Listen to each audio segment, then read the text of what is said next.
자, 반갑습니다. 우리가 이번 시간에 볼 내용은 화면에 보시는 것처럼 고구려의 전성기를 다뤄보려고 합니다. 그래서 제목도 이제 고구려의 영토 확장 과정을 설명할 수 있다. 여기 이제 학습 목표로 달려 있는데 아무튼 고구려의 전성기 과정이다. 이렇게 보시면 돼요. 근데 아마 여러분들이 고구려의 전성기 하면 이미 아직 우리는 진도를 이제 나가려고 하지만 아직 나가기 전이지만 고구려의 전성기 하면 떠오르시는 단어들이 있긴 있으실 거야. 그죠? 고구려 전성기 하면 고구려 전성기를 이끌었던 왕 보통 누구 얘기해요? 광개토대왕 얘기하잖아. 만주벌판 달려라 광개. 현타와 씨. 아무튼 광개토대왕 그다음에 그 아드님 장수왕. 요것도 뭐 키워드로 넣을 수도 있겠죠. 요 광개토대왕이 그렇게 막 달려갔다는 저기 만주벌판 뭐 이런 것들도 키워드로 넣을 수 있겠죠. 그래서 이런 것들이 이제 아마 키워드로 잡히는 모양인데 그렇게 보면 이제 광개토대왕, 장수왕 이때가 고구려의 전성기다 이렇게 볼 수 있겠죠. 그러면 본 진도를 나가기 전에 요 정도 정리는 할 수 있을 것 같아요. 우리가 그 고구려의 어떤 지금까지 쭉 배워왔던 고구려 역사를 왕 단위로 쭉 정리를 해보면 맨 처음에 중요하게 배웠던 왕이 아마 태조왕이었던 것 같아요. 그죠? 그래서 태조왕 배웠었고요. 이상하게 쓰네. 그죠? 태조왕 봤었고요. 다시 쓸게요. 태조왕 봤었고 태조왕 때 기억나시죠? 옥저 동해 정복하고 오부 확립하고 그런 내용들. 그 다음에 고국천왕. 그죠? 고국천왕 뭐 했었어? 그죠? 오부를 그 부족명의 오부에서 방위명의 오부로 함으로써 행정적 오부로 만들었죠. 근데 왕이 부자 상속하고 그다음 또 뭐 있었어요? 을파소라는 재상을 등용해서 춘대춘합 시스템에 그죠? 봄에 빌려주고 가을에 걷는 그런 시스템으로 백성들을 돕는 진대법 적용했었고요. 그다음이 미천왕 그죠? 미천왕이 기억나시죠? 미천왕은 뭐 했었어요? 원래 한사군 중에 하나였었던 평양 지역에 낭랑을 몰아냄으로써 이제 한반도를 완전히 한국 우리 민족의 땅으로 만들고 중국인들을 완전히 내쫓고 그 다음에 평양 지역을 차지하는 그런 모습을 보이죠. 그다음에 미천왕 이후에 위기가 살짝 오죠. 그게 이제 고국원왕 때죠. 고국원왕 때. 고국원왕 때고요. 그래서 그렇게 보면 여기까지를 성장 과정으로 볼 수 있겠죠. 성장 과정으로 볼 수 있고요. 그다음에 고국원왕 때 위기가 오는 거고, 그죠? 그다음에 이 고국원왕의 위기를 극복해 주는 게 소수림왕이죠. 이 위기를 극복해 주고요. 그다음에 뭐 물론 사이에 이제 고국 양왕이라는 왕이 있긴 합니다만 전성기를 맞이하는 게 이제 광개토 장수왕이죠. 이때가 전성기라는 거지. 물론 소수림왕 바로 다음이 광개토대왕은 아니에요. 소수림왕하고 광개토대왕 사이에는 한 10년 정도? 10년 조금 안 되게 그 고국 양왕이라는 왕이 있기는 해요. 아무튼 큰 틀의 흐름이 이렇다는 거죠.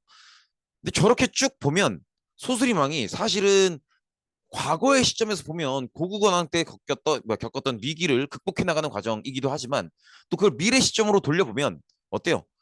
소수림왕이 있음으로 해서 그 뒤에 광개토대왕 장수왕의 전성기가 가능했던 거죠. 그러니까 시점을 미래를 향해서 보면 미래에 다가올 전성기를 준비하는 왕이었던 거예요.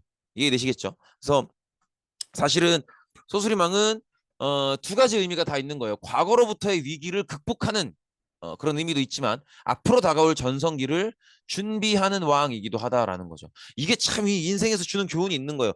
여러분들도 이거 지금 듣는 여러분들이 거의 이제 중학생 아니겠어요? 근데 이제 여러분들도 언젠가는 지금 이제 준비하는 학생의 단계지만 나중에 인생의 어느 순간에는 굉장히 많은 성과를 내고 되게 진짜 내 인생의 전성기다, 찬란하다 그런 순간들이 분명히 오실 거예요. 근데 그 전에 그런 내 인생의 어떤 성과, 찬란함 이런 것들을 맞이하려면 뭐가 필요하다는 거예요.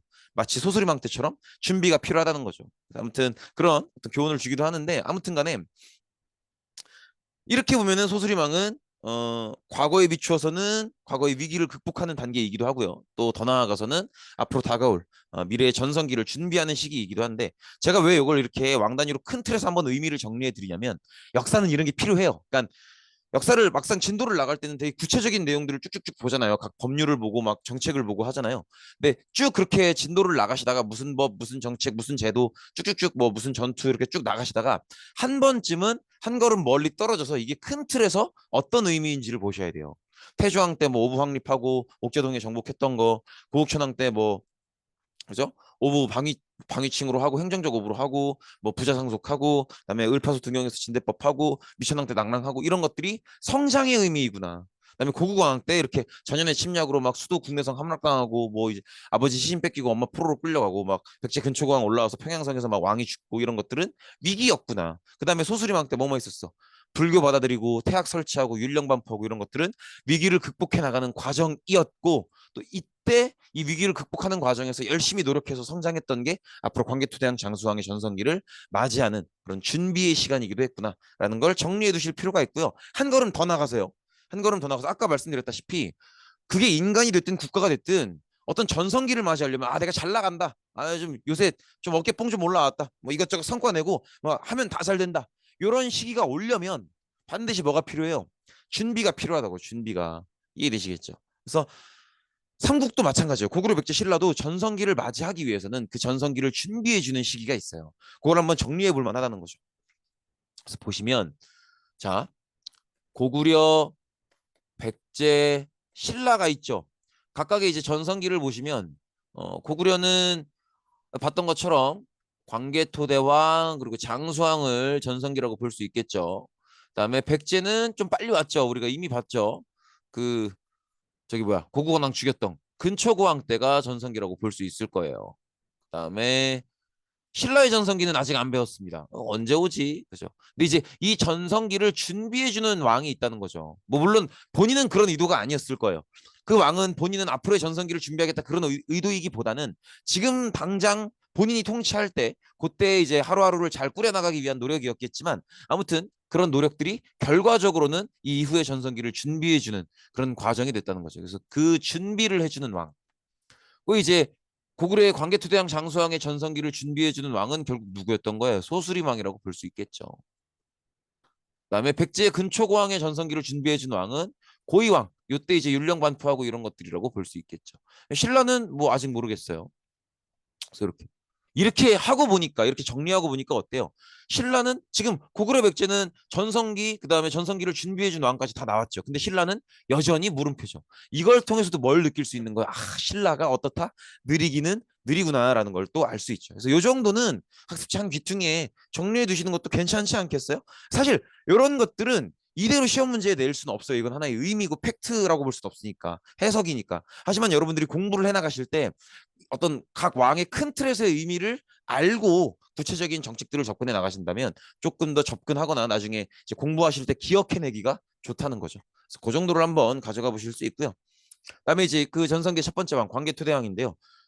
예전에 아마 그런 얘기 드린 적 있을 거예요. 왕의 칭호는 그때 정하는 게 아니고 언제 정한다고? 그 왕이 돌아가시고 난 뒤에 그 왕이 집권했었던 통치하셨던 그 시절의 어떤 사회적 특징이나 그분의 정책적 특징이나 이런 것들을 종합해서 그 이제 글자를 부여한다. 이렇게 얘기를 했었을 텐데 그럼 광개토대왕이라는 저 표현도 사실은 그 왕이 했던 업적들을 약간 간추려서 어, 축약해서 이렇게 보여주는 거죠. 그렇게 요약해서 보여주는 거죠. 그렇게 보면 광개토 저 말이 저 왕의 어떤 업적을 딱 이제 요약해서 보여주는 건데 넓을 광자예요. 넓을 광자고 한자를 좀 아시면 좋긴 한데 그죠? 한자를 이렇게 쓰거든요. 이렇게 쓰고 10개자예요. 10개자. 그다음에 흑토 이렇게 쓰는데 아무튼 땅을 넓을 광 넓은 땅을 열었다. 내 땅으로 만들었다 이런 뜻이에요. 그래서 겁나 넓은 땅을 차지한 거다. 이런 뜻인데 얼마나 넓으냐면 너무 넓기 때문에 이 왕을 대왕의 칭호를 붙여주는 거죠. 지금에 이르기까지도. 그래서 사실은 우리 역사 전체 이렇게 다 통틀어서 대왕자 붙여주는 왕이 그렇게 많지 않아요. 뭐 이렇게 이견 없이 대왕자를 붙여주는 건 그 둘 정도인 것 같아요. 지금 고구려의 광개토대왕은 나중에 뭐 세종대왕 정도? 그 정도인 것 같아요. 아무튼 대왕이라는 칭호를 붙여줄 만큼 굉장히 넓은 영토를 차지했다. 이렇게 보시면 되겠죠. 근데 이런 어떤 전성기의 시작이 가능했던 이유가 누구의 준비 덕분이다? 소수림왕의 준비 덕분이다. 그러면 센스 있는 친구는 저 소수림왕의 개혁 저기다가 딱 세 개의 단어를 쓰겠죠. 뭐뭐뭐 불교 수용, 그다음에 태학 설립, 그다음에 율령 반포 그렇게 보시면 되겠죠. 그렇게 봐주시면 되겠고요. 그다음에 이제 영토를 쭉쭉쭉 넓혀 나간다 이건데 광개토대왕의 메인 업적은요. 만주벌판 달려라예요. 근데 그 만주라는 데가 이렇게 보시면 돼요.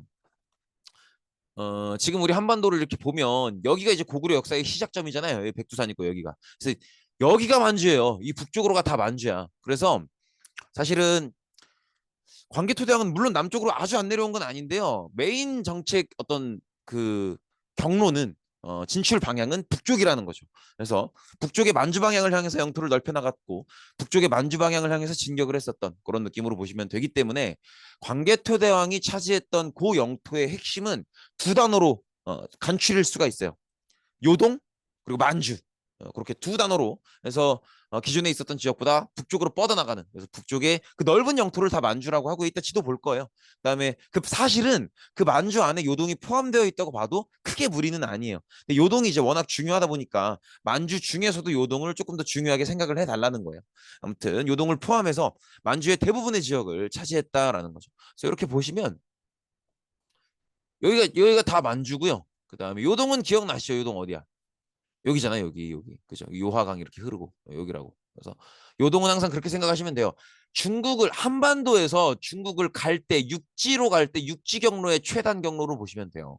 거기 요동입니다. 요동. 그래서 한반도에서 중국으로 들어가는 입구기 때문에 중요하다고 얘기하는 거예요. 그래서 그렇게 봐주시면 되겠다.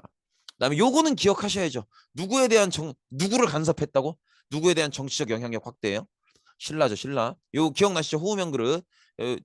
이거 기억나실 거야. 이거 그릇 기억나잖아요. 그죠? 을묘년, 국강상, 광개토, 지호, 태왕 기억나시나요? 신라에 대한 정치적 영향력 확대. 이 신라가 부탁해서 그런 거죠. 신라 어느 왕이었어요? 이 왕이 뇌물을 바치면서 좀 도와주십시오. 저희가 너무 어렵습니다. 뇌물마리간이죠. 그렇게 기억해도 돼. 사실 뭐 그 뇌자는 아니지만 뇌물마리간 대충 비슷하잖아. 이게 안 웃겨요. 안 웃긴 거 저도 아는데 기억하기 좋잖아. 나중에 시험 볼 때 생각나신다니까? 막 뇌물마리간, 눌지마리간 뭐가 달랐는데 헷갈린다 그러고 뇌물 바친 양반. 기억하면 되잖아요. 뇌물마리간의 구원 요청을 들어주면서 그때 이제 백제를 신라를 괴롭혔었던 백제 가야 외를 싹 다 쓸어버리는. 그래서 그 뒤에 너네 우리 아니었으면 어쩔 뻔했어 이러면서 이제 간섭을 하는 거죠. 그런 모습이 아마 기억이 나실 겁니다. 그래서 이제 결론적으로 신라에 대한 고구려의 어떤 정치적 영향력이 강화되는 그래서 신라를 간섭하는 그런 모습 한 걸음 더 들어가면 기억나실 거예요. 신라는 저 간섭을 받는 게 자존심이 상할 수도 있지만 고구려를 통해서 또 중국과 교류할 수 있었기 때문에 좀 장점이 있기도 했었다라는 거죠. 그렇게 보시면 되겠고요. 그다음에 요때 광개토대왕이 이제 신라 구해주겠답시고 막 군대 이끌고 내려와서 본인이 직접 내려온 건 아니지만 아무튼 막 이끌고 내려와서 여기저기 정리하고 다닐 때 그때 타격을 입었던 게 우리 지난 시간에 배웠어요. 금관가야죠, 금관가요. 그래서 금관가야가 원래는 이제 상업을 중심으로 하면서 철도 많이 만들고 하면서 원래 가야의 연맹의 여러 국가들을 주도하는 나라였었죠. 근데 저때 이제 광개토대왕 군대에 타격을 받으면서 멸망은 아니지만 가야 연맹을 주도하는 그런 자격은 잃어버리게 되죠. 그런 것들 기억해 주시면 좋을 것 같습니다. 여기 이제 당시의 영토인데 더럽게 넓네요. 그죠? 넓긴 넓어요. 아마 지금 사실은 광개토대왕 때가 고구려의 최대 영토 시절은 아니기는 해요. 근데 이제 고구려 최대 영토 시절의 대부분의 영토를 광개토대왕 때 점령을 했다는 거죠. 그래서 아마 저 기준으로만 놓고 봐도 지금 남북한 합친 것보다 고구려 영토가 더 넓을 거예요. 그러니까 대왕자 칭호 붙여주는 거야. 근데 이제 굉장히 넓은 영토를 차지했었다라는 걸 보여주는데 여기 이제 좀 중요하게 보셔야 될 게 지금 보시면 일단 첫 번째 포인트로 부여 있죠. 부여. 네. 반갑지 않습니까? 오랜만에 보는 친구 아니에요? 부여. 이 부여 여러분들이 기억하시는 그 부여 맞아요. 부여 고구려 옥조 동의할 때 그 부여 사출도의 그 부여 맞습니다. 맞는데 부여는 이제 고구려랑 계속 경쟁을 했었죠. 근데 이제 고구려가 세력이 커지면서 조금씩 영토를 빼앗기다가 나중에 고구려 광개토대왕 다음 장수왕 다음이 문자명왕이라고 있는데 문자명왕 때 완전히 멸망합니다. 그래서 사실은 고구려 영토가 가장 넓었던 때는 문자명왕 때고요. 아무튼간에 부여는 조금씩 광개토대왕 때까지만 해도 남아 있기는 해요. 그래서 그렇게 보시면 되겠고 조금 더 눈여겨 보시면 좋을 건 수연이나 거란이나 지금 보시면 뻗어나가면서 싸웠던 상대들로 수연 격퇴, 거란 정벌, 그다음에 숙신 정복 뭐 이런 얘기 있죠. 이 숙신이 누구냐면 얘들이 나중에 여진족이 돼요. 그래서 얘들이 나중에 이제 저거 후금 세우고 그죠? 그다음에 조선 후기에 청나라 세우고 걔들이거든요. 고려시대 때 금나라 세우고 조선시대 때 후금 세웠다가 청으로 바꿔서 막 이렇게 막 조선 괴롭히고 걔들이에요, 걔들. 그러니까 이제 무슨 얘기냐면 다 북방민족이란 말이에요. 후연이나 거란이나 숙신, 여진이나 다 북방민족이에요. 무슨 얘기하고 싶은 거냐면 싸우기 만만한 애들이 아니라고요. 싸우기 힘든 애들이에요. 되게 만만한 애들이 아니야. 되게 뭐라고 해야 돼. 쟤들 싸워서 쟤들을 물리쳐서 만주벌판을 차지한다는 게 쉬운 얘기가 아니라는 거예요. 난이도가 높은 이제 상대들이에요. 난이도가 높은 상대들인데 이거를 이 얘기를 들으면서 아 역시 관계투대왕 싸움 잘하는 애들 상대로 다 이겨가지고 막 만주벌판 차지했네. 그렇게 생각하실 수도 있죠. 맞아요. 맞는데 조금 더 시야를 넓게 봐서 관계투대왕이 저렇게 막 싸우기 힘든 북방민족들 막 거란족, 여진족 다 맞짱 떠서 다 이기고 만주벌판을 차지했다라는 건 국제적인 시각에서는 어떻겠어요? 주변 나라들을 굉장히 신경 쓰이게 만드는 일이기도 해요.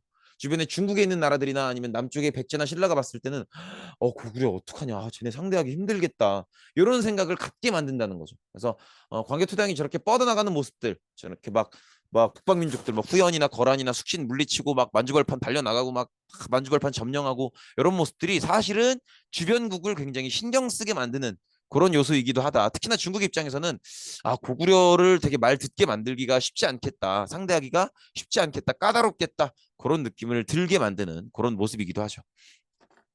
그렇고요. 이제 장수왕인데요. 관계투대왕 생각보다 별거 없죠. 만주 먹은 게 다예요. 그래서 제일 핵심은 그거야. 만주 먹은 게 다예요. 그다음에 신라 간섭했던 거, 신라 도와주고 간섭했던 거, 그 정도가 핵심이고요. 그다음에 장수왕은 이런 모습을 보입니다. 다면 외교라고 하는데 중국의 남북조 유목민족인 유연과 외교 관계를 맺음. 그렇게 보면은 이렇게 되어 있죠. 그러니까 이런 거죠.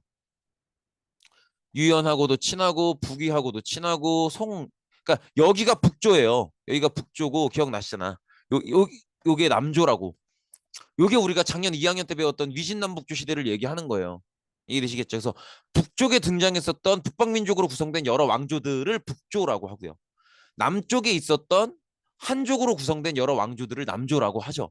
그리고 얘네들은 완전 북방민족이고, 그러니까 이 셋과 다 친하게 지낸 거예요. 그래서 이 다자가 마늘 따자야. 그래서 여러 방면으로 친하게 지냈다라고 해서 다면 외교예요. 이 외교가 쉬울까? 이거 어려워요. 막 얘랑도 친하고 쟤랑도 친하고, 여러분들도 친구 생활할 학교 생활할 때 그렇잖아요. 막 얘네 무리랑도 친하고 쟤네 무리랑도 친하고 거기 무리랑도 친하고, 이게 쉬워요? 이거 어렵단 말이야. 그렇게 하는 친구들도 있겠지만 어지간히 막 성격 좋지 않고선 그게 잘 안 되잖아요. 그냥 나 어울리는 무리랑 어울리고 그런 거지. 그러니까 고구려가 저런 외교를 펼친다는 게 굉장히 신경을 많이 쓰고 있는 거고 굉장히 외교에 에너지를 많이 쓰는 거예요. 왜? 왜 저렇게까지 했을까라는 거죠. 요걸 보셔야 돼요. 우리가 이미 신라 때 본 적이 있지만 만주벌판 달려라 관계투대왕이잖아요. 이게 무슨 얘기냐면 지금 보시다시피 고구려가 이렇게 북쪽으로 쭉 올라와 있는 게 다 이 관계투대왕 때 만든 거잖아요. 근데 관계투대왕이 무슨 생각을 하냐면 자기가 이제 평생을 바쳐서 만주벌판을 쭉 점령하면서 북쪽으로 진격을 했단 말이에요. 그러니까 북쪽으로 올라갈수록 무슨 생각이 드냐면 추워. 너무 추워. 그러니까 이제 그런 생각이 드는 거예요. 내가 충분히 올라왔고 이 이상 올라가 봐야 너무 춥고 다 막 얼어 있는 땅이고 이렇기 때문에 별로 이득이 안 되겠다. 들이는 노력에 비해서 더 안 올라와도 되겠다. 그런 생각이 드는 거지. 그래서 이제 말년에 장수왕한테 그렇게 얘기했겠죠. 야, 내가 이렇게 보니까 내가 지금 늙어가지고 조만간 이제 세상을 떠날 것 같은데 그럼 나 다음은 너겠지? 네가 왕을 할 텐데 아직도 고구려가 힘이 남아 있어. 그래서 만약에 어딘가를 진격해서 영토를 더 먹으려면 먹을 수 있을 것 같아. 근데 생각해 보니까 영토를 더 먹을 때 먹더라도 북쪽으로 더 올라갈 필요는 그닥 없을 것 같아. 이런 얘기를 했겠죠. 그래서 장수왕은요, 기본적인 진격 방향이 남쪽이에요. 남쪽. 이해되시겠죠? 그러면 기본적으로 진격 방향을 남쪽으로 잡고 있다면 병력도 여기에 집중될 거 아니야, 남쪽에. 그죠? 그러면 여기 아버지 광개토대왕께서 차지하셨던 이 땅을 잘 지켜야 될 거 아니에요. 근데 나는 병력을 남쪽으로 집중시키고 싶은 때 아버지가 다 빼앗으셨던 그 북쪽의 만주 땅은 또 지켜야 돼. 그러면 적은 병력으로도 북쪽 땅, 아버지가 차지하셨던 그 만주 땅을 적은 병력으로도 지킬 수 있는 방법이 없을까? 그걸 생각할 거 아니에요.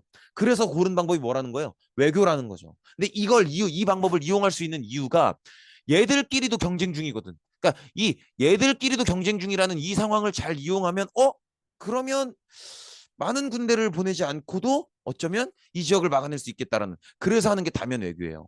그게 반대로 보면 이런 거예요. 다른 중국에 있는 북이나 이런 나라들은 고구려랑 만약에 어떤 갈등 관계가 생겨도 고구려가 다른 나라들이랑도 친하기 때문에 고구려를 건드리기가 어려운 거예요. 더구나 고구려 싸움 잘하는 거 알거든. 고구려 쟤네들 막 거란도 부셔버리고 막 숙신도 부셔버리고 막 무서운 애들이거든. 그리고 지금 다면 외교를 하고 있기 때문에 만약에 고구려랑 어떤 갈등이 생긴다. 그럼 고구려는 다면 외교 중이기 때문에 뭐 위에 북방민족이랑도 친하고 뭐 아래 막 남조랑도 친하고 이러니까는 고구려랑 관계가 안 좋아지면 이 동네에서 완전히 왕따가 돼버리는 거죠. 그러니까 이렇게 해서 많은 병력을 들이지 않고도 어떤 북방 지역을 지켜낼 수 있겠다. 그러면 그 병력은 남쪽으로 집중할 수 있겠다. 이런 판단을 했지 않았나. 그죠?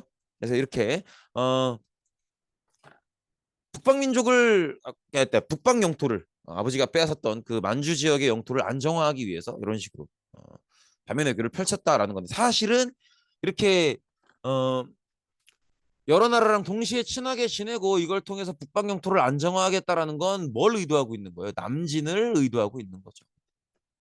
남진을 의도하고 있고 병력을 남진으로 집중시킬 계획이 있기 때문에 이런 외교상의 노력을 하고 있는 거다 이렇게 보시면 되겠죠. 그다음에 이제 평양성인데요. 일단 천도를 했대요. 천도를 했다고 하는데 천도가 쉬운 작업이 아니잖아요. 수도를 옮기는 거란 말이야. 천도 진짜 힘든 거. 그냥 한 집이 이사를 해도 쉬운 작업이 아닌데 수도를 옮기는 게 얼마나 어렵겠어요. 근데 저거를 왜 굳이 하려고 했을까? 물론 그 말도 맞아요. 남진을 위해서 그것도 맞는데 사실은 아빠 때문이 커요. 아빠 광개토대왕이잖아요. 그게 어떤 감정이겠어요? 아빠가 어마어마하게 위대한 사람이라는 게 막 대왕자를 붙여줄 정도로 그게 마냥 좋기만 할까요? 그러니까 우리 아버지가 되게 위대한 업적을 남긴 사람이라는 게 어떤 측면에서는 좋을 수 있을 것 같아요. 그러니까 뭐 물론 좋지 존경받는 인물이고 그러면 좋은데 이제 피곤해지는 지점은 어디예요?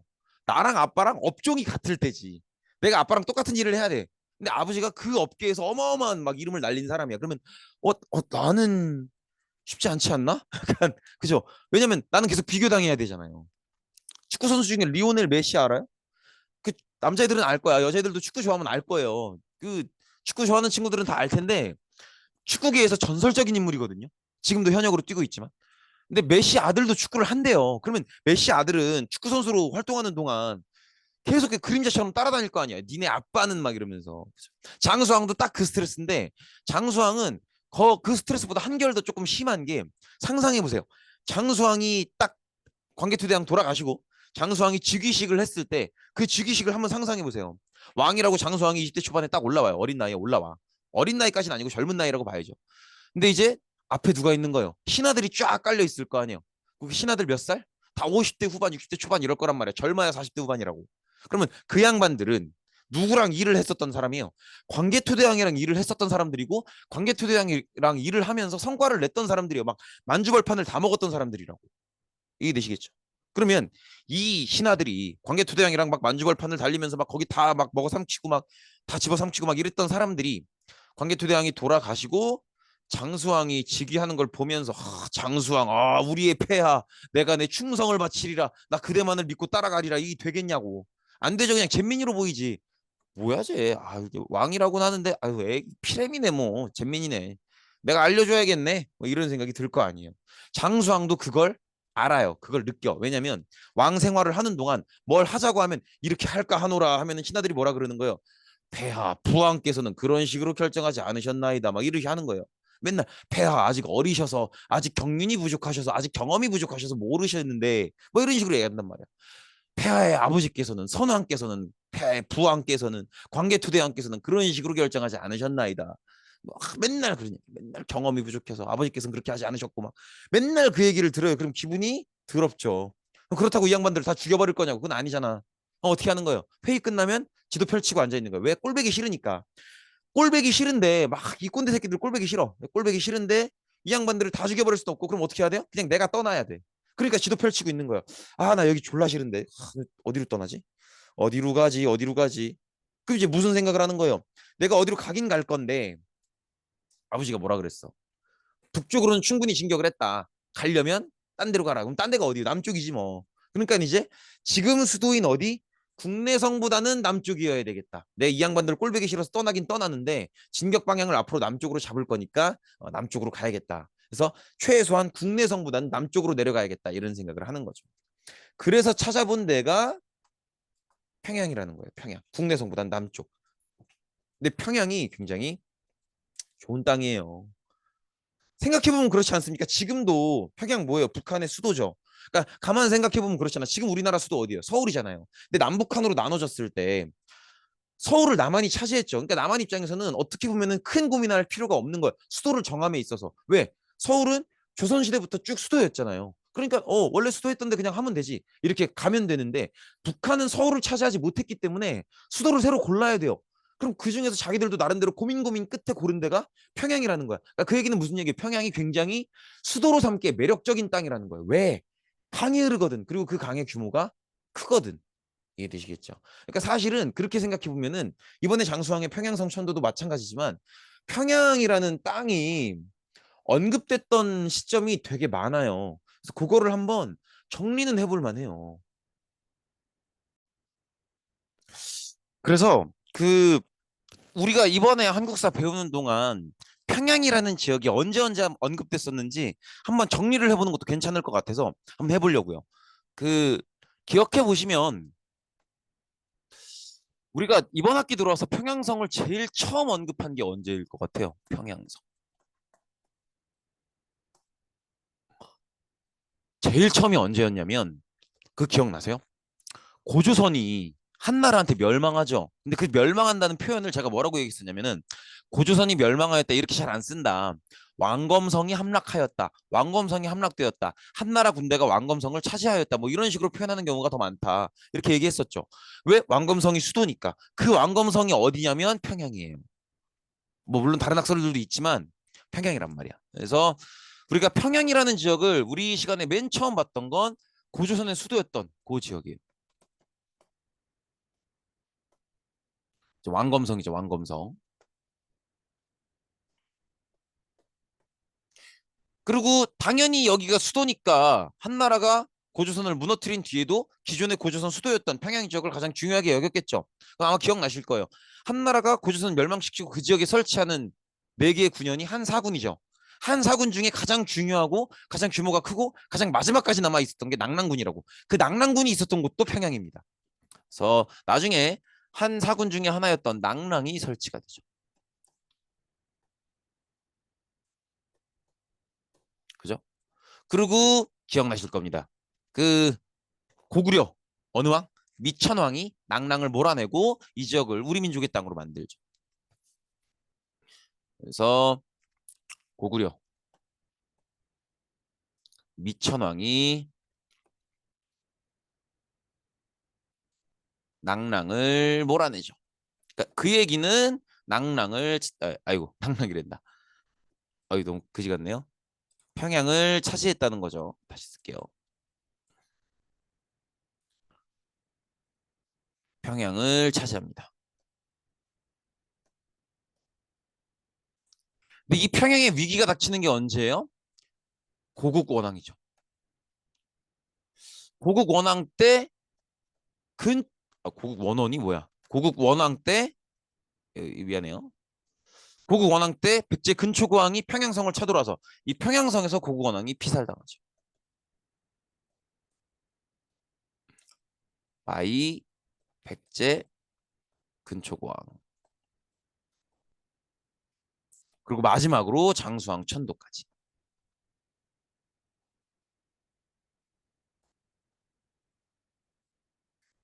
이렇게 해서 그 우리가 지금까지 배웠던 역사 중에서 평양에서 어떤 일들이 있었는지를 시대순으로 한번 정리를 해봤는데 이런 것들 한번 구석탱이에 적어주시면 뭐 괜찮지 않겠습니까? 역사에서는 또 이런 것들이 나름대로 뭐 의미가 있어요. 반란만 따로 정리해 본다든지 전쟁만 따로 정리해 본다든지 뭐 이런 것들. 그래서 이렇게 한번 정리를 한번 해봤고요. 아무튼 요거는 이제 지금 잠깐 일시정지 하시고 옮겨 적어 두시는 것도 괜찮을 것 같아요. 3초 드릴게요. 3, 2, 1. 그렇죠. 그다음에 이제 남진 정책인데요. 아버지 광개토대왕이 충분히 위로 올라갔고 여전히 고구려의 국력이 충분히 남아 있고 해서 더 많은 땅을 얻어야겠는데 그래서 고른 땅이 남쪽이래 이거예요. 남쪽이대 남쪽이다 이거예요. 네, 고구려의 남쪽에는 뭐 세 개의 나라가 있다고 볼 수 있겠죠. 백제, 가야, 신라 이렇게 있을 수 있는데 가야는 너무 멀죠. 그러니까 이제 고구려 남쪽에 국경을 맞대고 있는 나라는 백제, 신라 그렇게 볼 수 있겠죠. 자, 그럼 여기서 두 나라를 동시에 공격하는 건 좀 무리일 거예요. 그럼 장수왕의 픽은 어디일까요? 어디를 골랐을까? 장수왕의 선택은? 그죠? 잘 생각해 보세요. 근데 이거 별거 아닌 얘기야. 얼른 생각하면 신라가 발전이 더디기 때문에 신라를 고를 수도 있어요. 그게 신라가 가진 매력 포인트죠. 공격지로서. 근데 백제가 사실 그렇지 않습니까? 백제 보면 일단은 고구려 입장에서는 명분이 확실하죠. 그죠? 우리가 기억하다시피 장수왕이 뭔가 남진 정책을 하려는 모습을 보이니까 신라와 백제가 이제 여기에 대응하기 위해서 이제 나제 동맹을 맺는데 아마 기억날 거예요.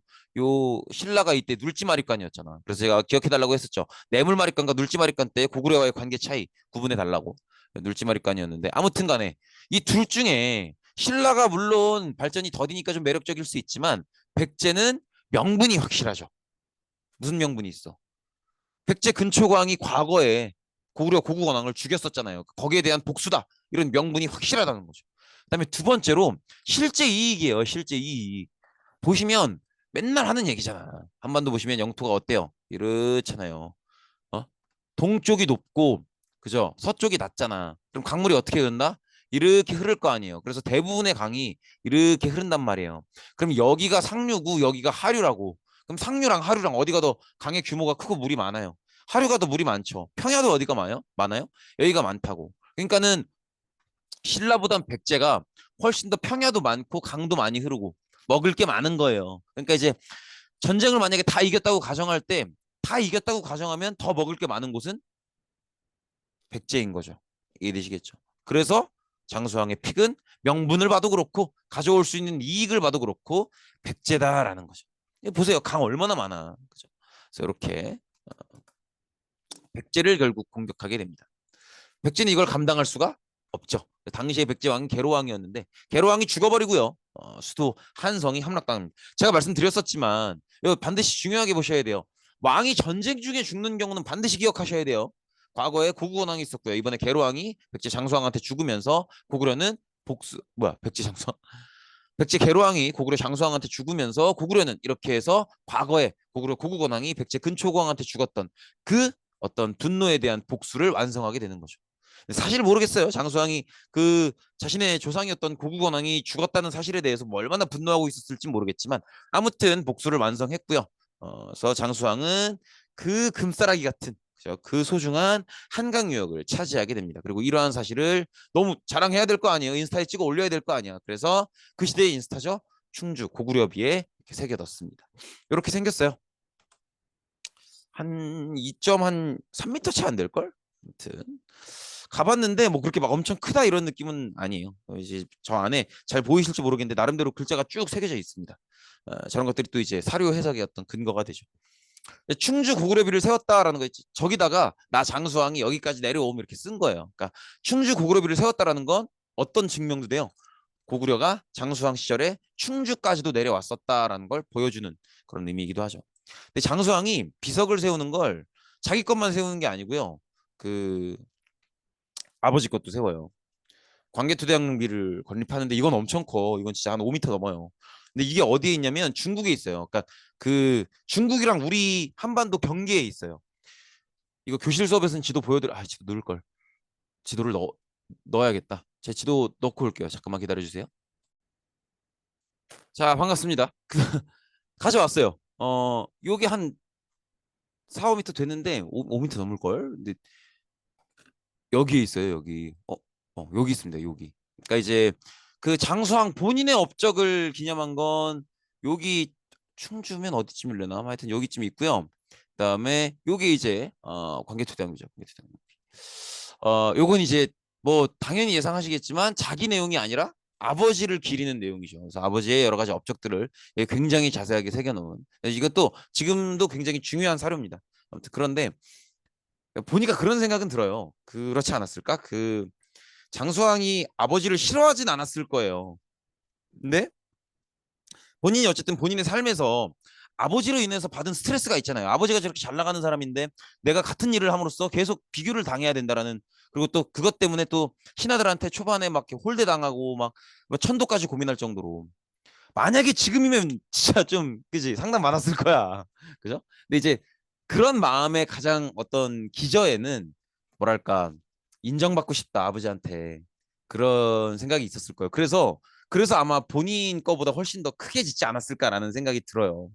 본인 거는 충주고급인데 뭐 물론 이제 당연히 아들 된 입장에서는 내 거 만들고 아빠 거 만들 거면 아빠 거를 좀 더 이제 높여드리는 마음에서 크게 해야겠지만 관계토대학릉비 보면 진짜 압도적으로 크거든요.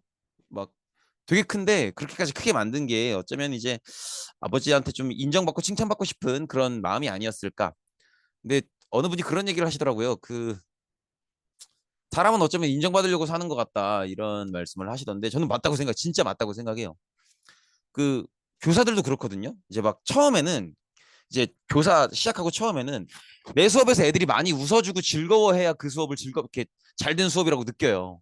근데 나중 되면은 애들이 얼마나 재밌게 웃고 막 즐거워하고 그런 건 중요한 게 전혀 아니고 애들이 그런 눈빛이 보일 때가 있어요. 이렇게 막 저를 이렇게 쳐다보면서 제 얘기를 들으면서 막 아 그런 거구나 이렇게 끄덕끄덕 할 때가 있거든요. 그거 거기서 진짜 엄청난 카타르시스를 느껴요. 이 직업의 본질적인 기쁨을 느낀단 말이야. 근데 그게 이제 거기서 인정받는 느낌을 받아요.